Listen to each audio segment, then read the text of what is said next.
What's going on, everybody? Welcome back to the channel. Hope everyone is having an amazing journey. Before we pull up the charts, though, please like, share, and subscribe as it really helps out the channel. So let's dive right in. According to CNBC, the S&P 500 has gone 377 days without a 2% correction, making the longest stretch since the 2008. One attribute of this anomaly is that institutional investors are actively hedging their portfolios, so there's no urgency to sell stocks with sell-off insurance hedges in place. The VIX has been traded near the lowest levels ever, between the $12 and $13 level, up until about 10 days ago, when the volatility indicator started moving higher, telling us that a sell-off was an increasing likelihood.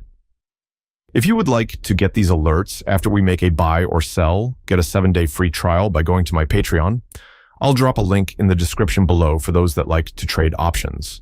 10 trading days ago, the S&P 500 exhibited a black doji, a pattern not observed since the previous April. While I typically do not attribute significant importance to a single-day candlestick, it is noteworthy that the following day saw the S&P 500 surge upwards, effectively nullifying the positions of traders who had initiated shorts based on that solitary anomaly. Subsequently, the SPY experienced a breakaway gap, with the usual dip buyers conspicuously absent. The expected pattern of a gap down, followed by aggressive dip buying, failed to materialize as the anticipated buyers were nowhere to be seen. In merely 10 trading days, the SPY ETF declined from 565 to 537.45, ultimately closing on Friday at 544.44, over $20 below its recent highs, equivalent to a 200-point drop in the S&P 500. While this decline may seem significant, especially when juxtaposed with the most recent correction in April, it is important to note that this current pullback represents only a 5% decrease. In contrast, the correction 3 months ago in April saw a more substantial decline of 6%. The reason I highlight this comparison is that, unlike the correction in April, the RSI indicator has not yet tested the 30 level, closing Friday at 46.43. This suggests that there is still considerable room for further decline. Although some indicators are oversold, the rally we observed on Friday may have been a result of delta hedging. Market makers who sold put options likely engaged in delta hedging throughout the week. As the market declined, they sold more of the underlying stock to maintain a delta-neutral position. Upon anticipating or witnessing a potential reversal, they would buy back the stock to readjust their positions, thereby driving the market upwards. Additionally, contributing to Friday's rally was the fact that a significant number of put options were close to being in the money. As the market moved slightly upward, market makers might have been compelled to buy back the underlying stocks aggressively to maintain their hedged positions, thereby amplifying the upward movement. Traders and institutional investors often adjust their positions at the end of the week to manage risk. This could involve unwinding bearish positions, contributing to the market rally we saw on Friday, despite the SPY gapping up nearly $4.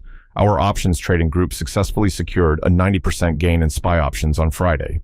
We entered the 542 call options at $2.52 per contract and exited at $4.59 per contract, achieving an impressive 90% profit on that day trade. Now, returning to the relative strength anomaly currently observed in the SPY.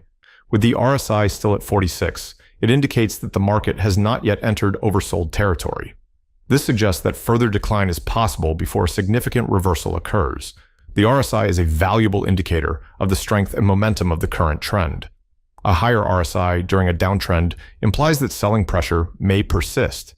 Based on the RSI not yet being in oversold territory and the current correction being less in magnitude compared to April, there is a reasonable possibility that the market correction may not have fully run its course.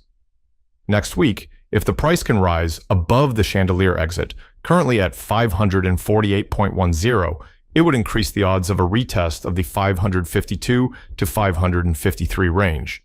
Failure to reclaim the 548.10 level would likely increase the probability of another test of the 50-period moving average, which coincidentally was Friday's low at 541.49. A retest of this level on Monday might be premature. suggesting that the price could slip below this level, leading to a retest of the 537-535 range. Notably, there is an unfilled gap around the 535 level that has yet to be retested.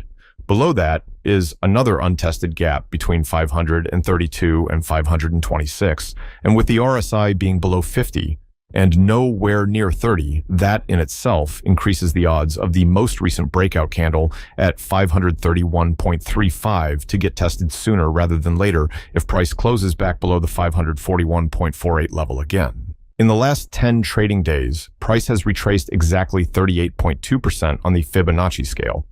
Should price close back below the 537 level, then the odds increase of the next Fibonacci level in the sequence to be tested, and in this case, that is the 528.62 level, or the 50% Fibonacci retracement level, with the 61.8% Fibonacci coming in at the 520 level, which is also the next breakout level that has yet to be retested. Drop your thoughts in the comments below, and if you found this analysis helpful, please like this video and subscribe for more updates. Stay tuned, and let's make some money tomorrow.